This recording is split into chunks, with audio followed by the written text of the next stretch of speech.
we are at the South by Southwest EDU Expo, and can you tell us your name and a little bit about Road Trip Nation? Sure.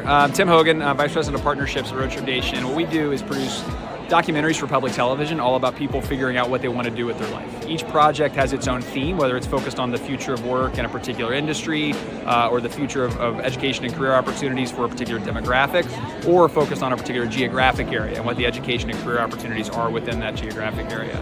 So one project we have in motion right now, with the application still open here for a few more days, is a road trip focused specifically on the future of work in Southeast Pennsylvania.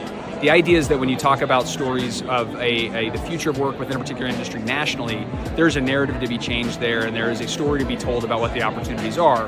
When you localize those opportunities and are more specific about what the growth is going to look like in an industry, but then also where the opportunities are to enter into that process, you're starting to have a deeper impact. So we've done this in a number of communities across the country, but the work in Philadelphia we started just a couple of years ago, and the next phase of it is this larger road trip where we're going to create a public television documentary talking about the future of work across the region, but also a heck of a lot more short form content that feeds into some of the resources we've built with the Philadelphia Workforce Development Board over the last couple of years. And what are some of the industries, some of the careers, particularly in Philadelphia, Sure. that students might be surprised to learn exist? Yeah, exactly. I think in most regions across the country, the quick answer on some level is healthcare and IT, right, and then certainly education as well. So that's consistent across the Philadelphia area. The specifics of what those industries are and what those industries are going to be, because the reality is we've all heard these stats, right? We don't know what all the jobs are going to be in 2030. Like 85% of them haven't been created yet. But the way we see that is an amazing opportunity, not, oh my gosh, what do I do? Do I just sit and wait until somebody tells me what those jobs are?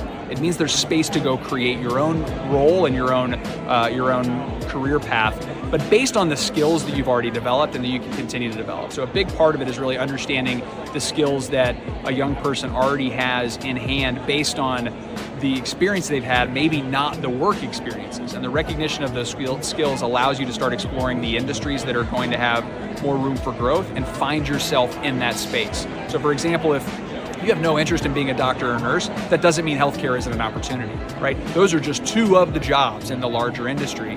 But if without that understanding or without having seen what those other opportunities are, how the heck would you know to pursue it? And how can students tell if a pathway is right for them? What sort of you're looking at these 3 or 4 careers, you have this sort of daunting choice, a high school student who just don't know. What is sort of the best way to find out what is the best pathway? Try it and be willing to fail. I mean, I wish I had a better answer. If there was a one-pager or a white paper that explained these are the things you're interested in and this is the job for you, we'd be pushing it out there. But I think the reality is, and if you hear it from everybody we've interviewed over 20 years of doing this work, there's one consistent message, and it's nobody knows exactly what's going to happen, and that's okay. This is actually a good thing that we don't know what actually is coming next. Find the things you're interested in, right? Because that in itself is sometimes the hardest thing to do.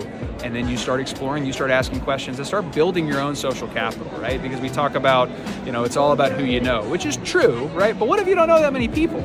Go meet people. So it's more about who you meet, I think, than it is about who you know. And that exploration, those conversations are going to help you figure out where the skills and passions are.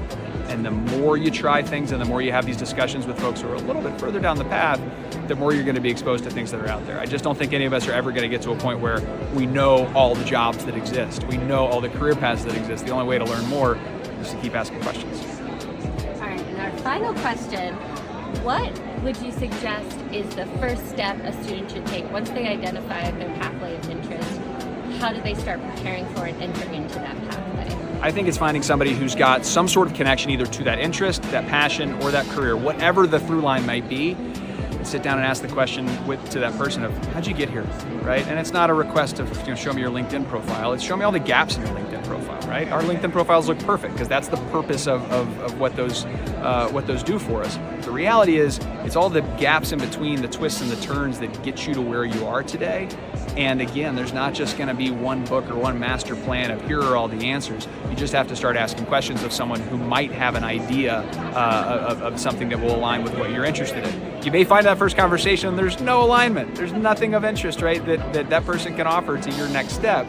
But you've honed the skills to start building even more social capital, right? So even a conversation that feels like it may be a bit of a dud really isn't, because you just got a little bit better at building your own world and learning more from other people who are a little bit further down those paths.